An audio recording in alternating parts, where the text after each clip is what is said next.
ಸ್ನೇಹಿತರೆ ನಮಸ್ಕಾರ. ರೇವಣ್ಣ ಫ್ಯಾಮಿಲಿಗೆ ಮತ್ತೊಂದು ಸಂಕಷ್ಟ ಎದುರಾಗಿದೆ. ಈಗಾಗಲೇ ಸಾಲು ಸಾಲು ಸಂಕಷ್ಟಗಳನ್ನು ಎದುರಿಸ್ತಿರುವಂತಹ ರೇವಣ್ಣ ಫ್ಯಾಮಿಲಿಯಲ್ಲಿ ಮತ್ತೊಬ್ಬ ಮಗನು ಕೂಡ ಅರೆಸ್ಟ್ ಆಗೋದ್ರ ಮೂಲಕ ರೇವಣ್ಣಗೆ ಇನ್ನಷ್ಟು ಟೆನ್ಷನ್ ಹೆಚ್ಚಾಗಿದೆ. ಅಷ್ಟು ಮಾತ್ರವಲ್ಲ, ದೇವೇಗೌಡರಿಗೂ ಕೂಡ ತನ್ನ ಮೊಮ್ಮಕ್ಕಳ ಸಾಧನೆಯ ಬಗ್ಗೆ ಈಗ ಯಾವ ರೀತಿ ಮರುಕ ಪಡಬೇಕು ಅನ್ನೋದು ಬಹುಶಃ ತೋಚದಂತಹ ಸ್ಥಿತಿ ನಿರ್ಮಾಣ ಆಗಿದೆ. ಈ ವಯಸ್ಸಿನಲ್ಲಿ ಇಂತಹ ನೋವುಗಳು ತನಗೆ ಬೇಕಾ ಅನ್ನುವಂತಹ ಒಂದು ರೀತಿಯಾದಂಥ ಸಂದಿಗ್ಧತೆಯ ವಾತಾವರಣ ನಿರ್ಮಾಣ ಆಗಿದೆ. ಈಗಾಗಲೇ ರೇವಣ್ಣ ಅರೆಸ್ಟ್ ಆಗಿ ಜಾಮೀನನ್ನು ಪಡೆದು ಹೊರಗಡೆ ಇದ್ದರೆ, ಇನ್ನು ರೇವಣ್ಣನ ಪತ್ನಿ ಭವಾನಿ ರೇವಣ್ಣ ನಿರೀಕ್ಷಣಾ ಜಾಮೀನಿನಲ್ಲಿ ಬಚಾವಾಗ್ತಾ ಇದ್ದಾರೆ. ಮತ್ತೊಂದು ಕಡೆ ಇಲ್ಲಿ ತಮ್ಮ ಈ ಸೂರಜ್ ರೇವಣ್ಣನ ತಮ್ಮ ಪ್ರಜ್ವಲ್ ರೇವಣ್ಣ ಈಗಾಗಲೇ ಅರೆಸ್ಟ್ ಆಗಿ ಜೈಲು ಸೇರಿದ್ರೆ, ಮತ್ತೊಂದು ಕಡೆ ಅಣ್ಣ ಈಗ ಅರೆಸ್ಟ್ ಆಗೋದ್ರ ಮೂಲಕ ಮತ್ತಷ್ಟು ಸಂಚಲನಕ್ಕೂ ಕೂಡ ಕಾರಣ ಆಗಿದೆ ಈ ದೇವೇಗೌಡರ ಕುಟುಂಬದ ಈ ರೇವಣ್ಣನ ಫ್ಯಾಮಿಲಿ. ಕಾರಣ ಏನು ಅಂತ ಹೇಳಿದ್ರೆ, ಈಗಾಗಲೇ ಸೂರಜ್ ರೇವಣ್ಣ ವಿರುದ್ಧ ಕೇಳಿ ಬಂದಿರುವಂಥ ಅತ್ಯಂತ ಗಂಭೀರವಾದಂಥ ಆರೋಪ ಇದು. ಯಾವುದು? ಅಸಹಜ ಲೈಂಗಿಕ ಕ್ರಿಯೆಯ ಆರೋಪ ಮತ್ತು ಒಬ್ಬ ಸಲಿಂಗಿ ರೀತಿ ವರ್ತನೆ ಮಾಡಿರುವಂಥದ್ದು ಯಾರೂ ಕೂಡ ಈ ಸಮಾಜದಲ್ಲಿ ಒಪ್ಪೋಕೆ ಸಾಧ್ಯವಿರದಂತಹ ಘಟನೆ.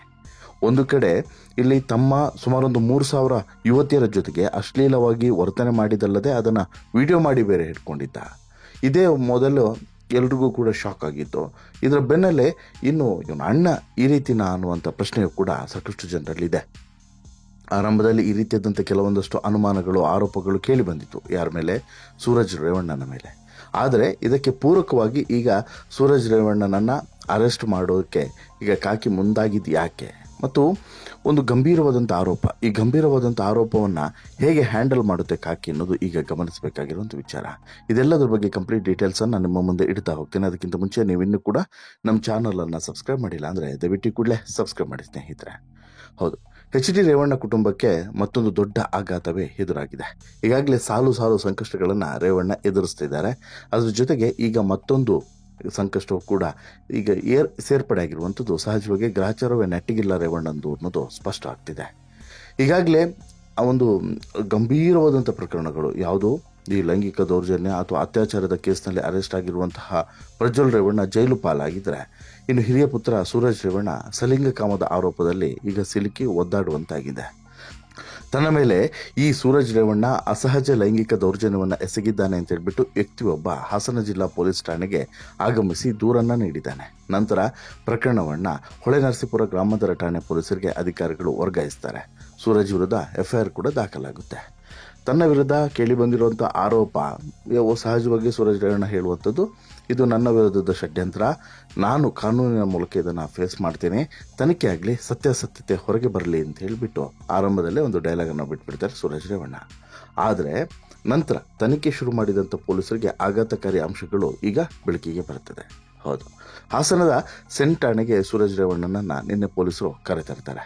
ಪ್ರಕರಣ ಸಂಬಂಧ ಸಾಕ್ಷ್ಯ ಸಂಗ್ರಹಕ್ಕಾಗಿ ಠಾಣೆಗೆ ಕರೆಸ್ತಾರೆ, ವಿಚಾರಣೆ ನಡೆಸ್ತಾರೆ. ತಡರಾತ್ರಿಯವರೆಗೂ ಕೂಡ ವಿಚಾರಣೆ ನಡೆಸಿದಂಥ ಪೊಲೀಸರು ರಹಸ್ಯ ಸ್ಥಳಕ್ಕೆ ಕರ್ಕೊಂಡೋಗಿ ಅಲ್ಲಿ ಅರೆಸ್ಟ್ ಮಾಡಿದ್ದಾರೆ ಅನ್ನೋದು ಈಗ ಸಿಕ್ಕಿರುವಂಥ ಇನ್ಫಾರ್ಮೇಷನ್.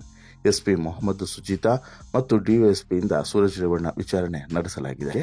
ಪ್ರಕರಣದ ಬಗ್ಗೆ ಸ್ವತಃ ಸಂತ್ರಸ್ತ ಮಾತನಾಡಿದ್ದು, ಭಾನುವಾರ ತೋಟದ ಮನೆಗೆ ಕರ್ಕೊಂಡು ಹೋಗಿ ಲೈಂಗಿಕ ದೌರ್ಜನ್ಯವನ್ನು ಎಸಗಿದ್ದಾರೆ, ಈ ಬಗ್ಗೆ ಬಾಯಿ ಬಿಟ್ಟರೆ ನಿನ್ನನ್ನು ಮುಗಿಸ್ತೀನಿ ಅಂತ ಹೇಳ್ಬಿಟ್ಟು ಬೆದರಿಕೆಯನ್ನು ಕೂಡ ಹಾಕಿದ್ದಾರೆ, ಯಾರಿಗೂ ಹೇಳದಂತೆ ಹಣವನ್ನು ಕೊಟ್ಟು ಕೆಲಸದ ಆಮಿಷವನ್ನು ಕೂಡ ಒಡ್ಡಿದ್ದಾರೆ ಅಂತ ಹೇಳ್ಬಿಟ್ಟು ಒಂದು ವಿಡಿಯೋ ಮಾಡಿ ಗಂಭೀರವಾದಂಥ ಆರೋಪವನ್ನು ಮಾಡಿದ್ದ. ಇಲ್ಲಿ ಅದು ಯಾವಾಗ ಈ ಸಲಿಂಗ ಕರ್ಮಕಾಂಡದ ಒಂದು ವಿಚಾರದಲ್ಲಿ ಸೂರಜ್ ರೇವಣ್ಣನನ್ನು ಪೊಲೀಸರು ವಶಕ್ಕೆ ಪಡೆದ್ರು, ಅದಾದ ಬಳಿಕ ಇಲ್ಲಿ ಸೂರಜ್ ರೇವಣ್ಣ ವಿರುದ್ಧ ದೂರು ನೀಡಿದಂಥ ಸಂತ್ರಸ್ತ ಯುವಕನನ್ನು ವೈದ್ಯಕೀಯ ಪರೀಕ್ಷೆಗಾಗಿ ಬೆಂಗಳೂರಿಗೆ ಶಿಫ್ಟ್ ಮಾಡಿದ್ದಾರೆ. ಸಂತ್ರಸ್ತನನ್ನು ಹಾಸನ ಪೊಲೀಸರು ಬೆಂಗಳೂರಿಗೆ ಕರೆತಂದಿದ್ದು, ವಿಕ್ಟೋರಿಯಾದಲ್ಲಿ ಅಥವಾ ಬೋರಿಂಗ್ ಆಸ್ಪತ್ರೆಯಲ್ಲಿ ಮೆಡಿಕಲ್ ಟೆಸ್ಟ್ ನಡೆಯುವಂಥ ಸಾಧ್ಯತೆ ಇದೆ. ಮತ್ತೊಂದು ಕಡೆ ಸೂರಜ್ ರೇವಣ್ಣ ವಿರುದ್ಧ ಅಸಹಜ ಲೈಂಗಿಕ ದೌರ್ಜನ್ಯ ಆರೋಪ ಕೇಳಿ ಬಂದಿರುವಂಥ ಬೆನ್ನಲ್ಲೇ ಸಂತ್ರಸ್ತ ಕೊಟ್ಟಂತಹ ದೂರಿನ ಹಿನ್ನೆಲೆಯಲ್ಲಿ ತನಿಖಾಧಿಕಾರಿಯನ್ನು ನೇಮಕ ಮಾಡಲಾಗಿದೆ. ಸಕಲೇಶಪುರ DYSP ಪ್ರಮೋದ್ ಕುಮಾರ್ ಅವರನ್ನು ಈ ಪ್ರಕರಣಕ್ಕೆ ತನಿಖಾಧಿಕಾರಿಯನ್ನಾಗಿ ನೇಮಕ ಮಾಡಿದ್ದಾರೆ. ಇಲ್ಲಿವರೆಗೆ ಸಂತ್ರಸ್ತನ ದೂರು ಆಧರಿಸಿ ಹೊಳೆನರಸೀಪುರ ಪೊಲೀಸರು ವಿಚಾರಣೆಯನ್ನು ಮಾಡುತ್ತಿದ್ದಾರೆ. ಇನ್ನು ಮುಂದೆ DYSP ಪ್ರಮೋದ್ ಕುಮಾರ್ ತನಿಖೆಯನ್ನು ವಹಿಸಿಕೊಂಡಿದ್ದಾರೆ. ಅವರು ಈ ಪ್ರಕರಣವನ್ನು ಕಂಪ್ಲೀಟಾಗಿ ಹ್ಯಾಂಡಲ್ ಮಾಡ್ತಾರೆ. ಹೊಳೆನರಸೀಪುರ ಗ್ರಾಮಾಂತರ ಠಾಣೆಯಲ್ಲಿ IPC ಸೆಕ್ಷನ್ 377, 506, 342, 34 ಅಡಿಯಲ್ಲಿ ಕೇಸ್ ಫೈಲ್ ಆಗಿದೆ.